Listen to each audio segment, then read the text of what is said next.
We talk a lot about identity, don't we? Who we are. It usually feels pretty solid, like this constant me that goes through life. Right, like a bedrock. Exactly. But have you ever really paused and thought, is that feeling, that sense of a core self, is it entirely real? Hmm. Or what if the you that you show everyone, maybe even the you think you are, what if it's more like something you've built, carefully put together? That's a huge question. Really cuts to the core, doesn't it? Especially now in this world where we're all so connected all the time. Absolutely. Because that's exactly what we're getting into today. We've got, well, let's say two different ways of looking at it, almost like a philosophical sparring match. Okay, I like that. A sparring match. Yeah.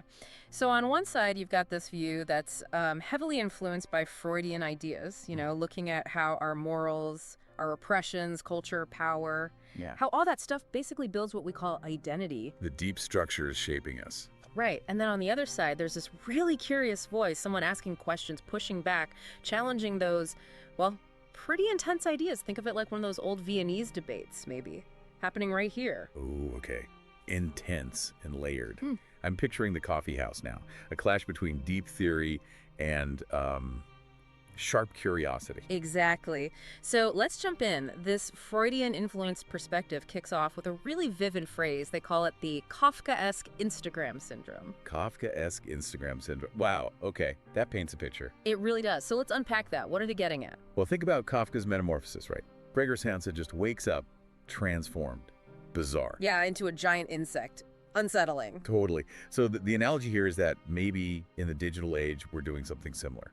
Psychologically, though, we spend all this time crafting these online versions of ourselves. The perfect photos, the witty updates. Exactly. Polishing everything. It's almost like we feel forced, compelled to sort of morph into this other, more idealized person online.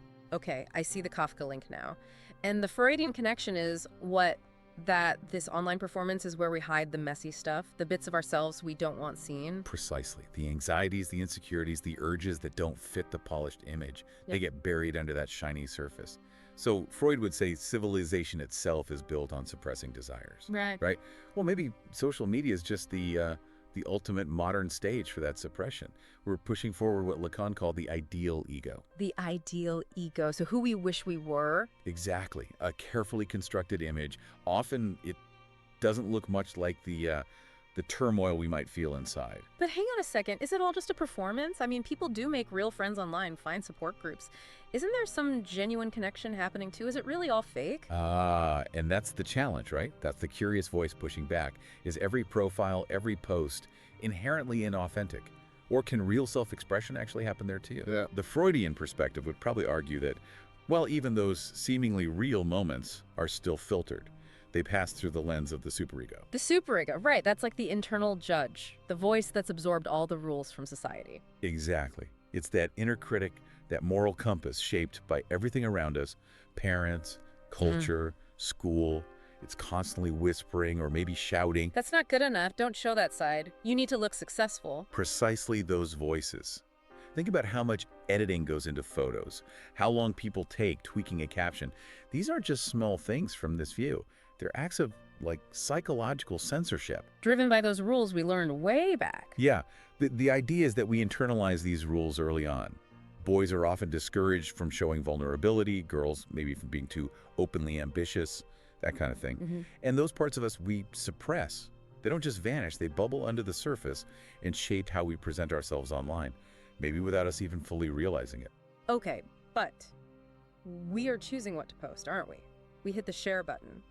So where does our own choice, our agency, fit into this picture of repression? That's a fair point. The Freudian thinker wouldn't deny choice exists entirely, but they'd argue it operates within a pretty powerful framework. A framework set by, well, cultural power structures. How so? Think about what gets rewarded on social media. Certain looks, certain career paths, certain lifestyles tend to get more likes, more shares, more visibility. Where you definitely see patterns. And the argument is that the algorithms themselves, the code running these platforms, often end up amplifying those things. They're designed for engagement, right? And engagement often correlates with what's already popular or aspirational according to existing social norms. So the platforms aren't neutral. They're kind of reinforcing existing hierarchies, like favoring certain types of beauty or certain income brackets. That's the contention, yeah. It's often unintentional maybe, But the effect is there. You see certain body types celebrated more, certain lifestyles presented as the ideal. It mirrors what Freud observed about civilization itself, how it channels our basic instincts. Like aggression. Maybe aggression gets channeled into competing for followers or likes, sexual energy into crafting the perfect selfie. Our need for validation becomes this endless quest for digital approval, all funneled into these socially acceptable online forms.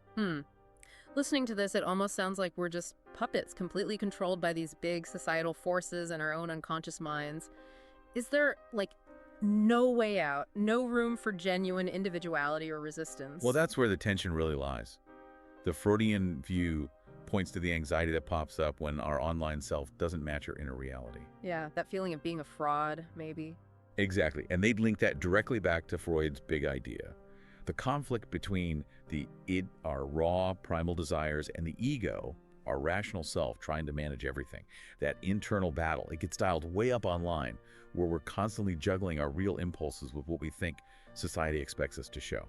But isn't that conflict just part of being human? I mean, dealing with desires versus reality, that happens whether you're on Instagram or not, right? Absolutely, and the Curious Voice would definitely emphasize that point. It's a universal human struggle. Okay. However, the Freudian perspective would add that the stage itself, social media dramatically amplifies this conflict. Yeah. And, crucially, it brings in the power dynamics. Who owns these platforms? Who writes the algorithms? The tech companies, basically. Right. And they effectively set the rules of the game, the terms for how we even can present ourselves. It echoes Freud's ideas about how civilization structures power, how it organizes and contains individual drives within hierarchies. So if we know all this, if we become aware of these pressures, these algorithms, can't we just resist? Choose to be more authentic online, even if it means fewer likes? You'd think so, wouldn't you? Yeah. But here's where the Freudian perspective gets perhaps even more unsettling. Oh. They point to this phenomenon where we start to willingly embrace the self-repression.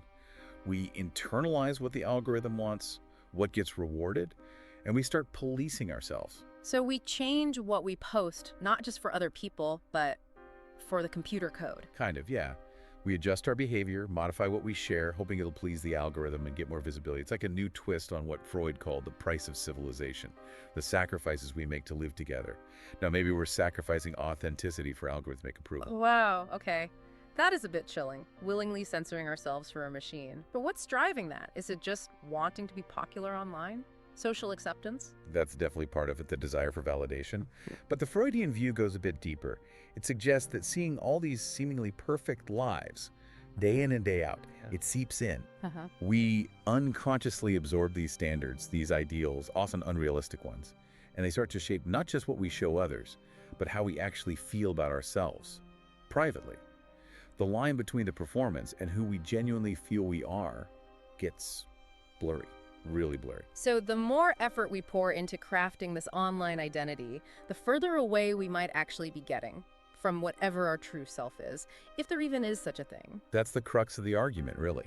And that's where the Kafka comparison comes back strongly. It's not just about putting on a mask. It's about a deeper psychological transformation. Like Gregor Samsa. Exactly. Gradually being shaped, maybe even warped, by forces we don't fully control or even understand. And the more that happens, the harder it becomes to answer that basic question. Who are you really? The whole idea of a stable, authentic self starts to feel, well, less stable. It almost seems to dissolve. Wow. Okay. From just thinking about selfies to potentially dissolving the self, that's quite the intellectual journey we just took. It feels like we've really circled around this core tension, haven't we? Between the identity we kind of perform, especially online, and maybe a more authentic self hidden underneath all the layers of social pressure and, well, our own repressions. Precisely. That's the heart of it. Is the identity we project to others, maybe even to ourselves, is it real? Or is it more of an illusion? Something constructed by our own minds and by the world around us? It really makes you think about your own online stuff, doesn't it? And not just online, actually. All the different selves we put forward in different situations at work, with family, with friends. Absolutely. It pushes you to look a bit harder at the forces, maybe invisible forces, that could be shaping those performances, often without us even clocking it. So here's the big takeaway thought, I guess. If our identities are, at least partly, these constructions, these illusions built by society and our own psychology, what does that actually mean? How should that change how we think about ourselves or how we relate to other people? Like, Is chasing after some single, fixed, true self even the right goal? Or could it actually be more liberating, maybe, to accept that identity is more fluid, more changeable? That's a really provocative question to leave things on. Does understanding the construction maybe free us up a bit? Yeah, maybe. It's definitely something to mull over long after you stop listening. What does this mean for you? A crucial question for sure. It really invites a deeper look under the hood at the powerful currents shaping our very sense of who we are. Couldn't agree more. Well, thanks for diving deep into that with us. It certainly spun my head around a bit, giving me a lot to think about, Mine too. and I really hope it's done the same for all of you listening.